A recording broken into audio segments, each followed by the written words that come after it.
Rüyada leylek görmek. Rüyada leylek görmek, umut, yeni başlangıçlar, yolculuklar ve ilahi mesajların sembolüdür.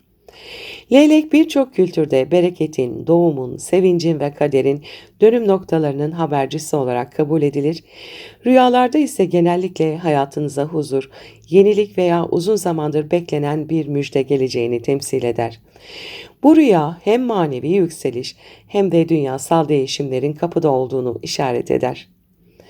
Rüyada leylek görmenin genel anlamı umut, müjde ve yeni başlangıçlar, yolculuk, taşınma veya yer değişikliği, doğum, çoğalma, bereket, haber beklenen bir konunun sonuçlanması, ilahi koruma ve manevi rehberliktir. Rüyada leylek görmek kaderinde yeni bir sayfa açılıyor mesajını taşır. Rüyada leylek görmek genel olarak hayırlı bir rüyadır. Yakında güzel haberler almak, yolculuğa çıkmak veya yeni bir döneme adım atmak anlamına gelir. Eğer leylek gökyüzünde süzülüyorsa özgürlük, hafiflik ve geçmişin yüklerinden kurtuluştur.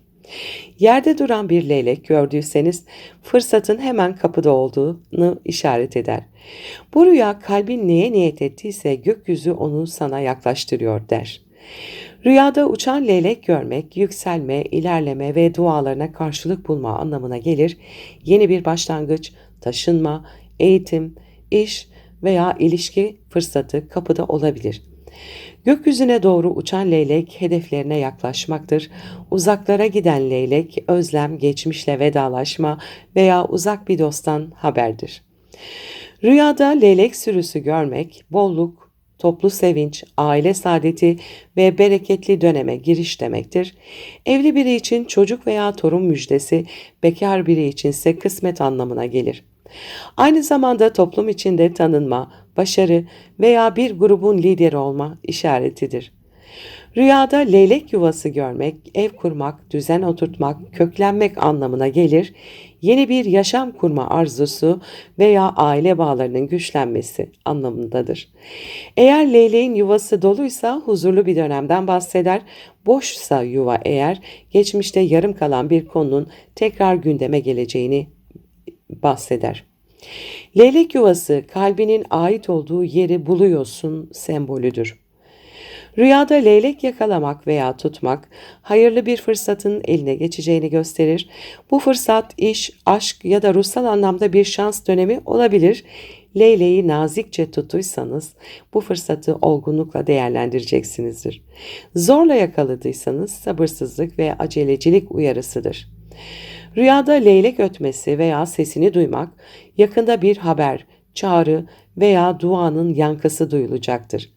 Bu genellikle uzak bir kişiden gelen haber, bir iş teklifi veya manevi farkındalıkla ilgilidir. Eğer sesi sakin ve huzurluysa içsel rehberlikten bahseder, ses rahatsız edici ise vicdanınızda çözülmesi gereken bir mesele var demektir. Rüyada leylekle konuşmak, manevi olarak rehberlik almak, iç sesinizle temas kurmak anlamındadır. Bu rüya kalbinle konuşuyorsun demektir. Leylek size bir şey söylüyorsa bu rüyanın ana mesajıdır. Söylenen kelimeler sembolik bir rehberdir. Rüyada yaralı veya ölü leylek görmek üzücü bir haber, planlarda gecikme veya duygusal kırılma anlamına gelir. Ancak aynı zamanda yeniden doğuşun habercisidir de. Yaralı leyleğe yardım ettiğinizi görmek, içsel şifalanma ve geçmiş acılardan özgürleşme anlamına gelir. Rüya kırık kanat bile yeniden uçabilir mesajını verir. Rüyada evin üzerinde leylek görmek, bereketli misafir, mutlu haber, evlilik veya doğum müjdesi anlamına gelir. Bu halk inanışında da leyleğin evin üzerinde uçarsa evlenme ya da bebek haberi gelir şeklinde bilinir zaten. Manevi açıdan evine rahmet iniyor mesajıdır. Psikolojik olarak leylek bilinç altında özgürlük, umut ve yeni bir döneme hazırlanma isteğini temsil eder. Rüyada leylek görmek, kişinin hayatında yeni bir evreye geçmeye hazır olduğunu, geçmiş yüklerini geride bırakmak istediğini gösterir. Uçan leylek, ruhsal yükselme, yerde duran leylek sabırla bekleme sürecidir.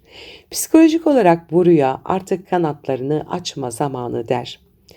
Dini ve tasavvufi yorumlara baktığımızda leylek görmek uzun yolculuklara, sevinçli haberler almaya ve dindar bir dostun ziyaretine yorumlanır. Leylek sadık dost, güvenilir haberci ve helal kazanç anlamına gelir. Leylek rüyaları tasavvufi açıdan dört şekilde tabir olunur: müjde, misafir, yolculuk, hayırlı evlilik veya doğum olarak. Leylek, yolcu dervişin sembolüdür. Gökyüzünde süzülen leylek Allah'a yakınlaşan ruhu temsil eder. Bu rüya manevi yolculuk, kaderin yön değişimi ve kalbin hafiflemesi anlamına gelebilir. Rüyada leylek görmenin olumlu anlamları müjde, sevinçli haber, ruhsal yükselme, yolculuk, taşınma, yenilenme, aile ve yuva kurma, ilahi rehberliktir. Uyarıcı yönleri ise geçici kararsızlık, sabırsızlık, geçmişe bağlılık ve fırsatları ertelemek olabilir.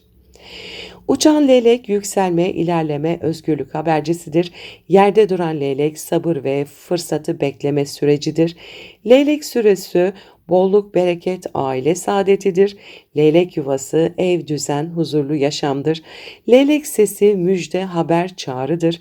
Yaralı leylek şifa süreci, yeniden doğuştur. Evin üzerindeki leylek evlilik veya doğum haberidir. Leylekle konuşmak manevi farkındalık, ilahi mesajdır. Rüyada leylek görmek hem dünyevi hem de manevi anlamda hayırlı başlangıçların, umut dolu haberlerin ve bereketli değişimlerin sembolüdür. Uçan leylek özgürlüğün ve kaderin akışına güvenmenin, yuvasındaki leylek ise sevgiyle kök salmanın işaretidir. Rüya size der ki artık uçmaya hazırsın, kader seni yeni ufuklara çağırıyor.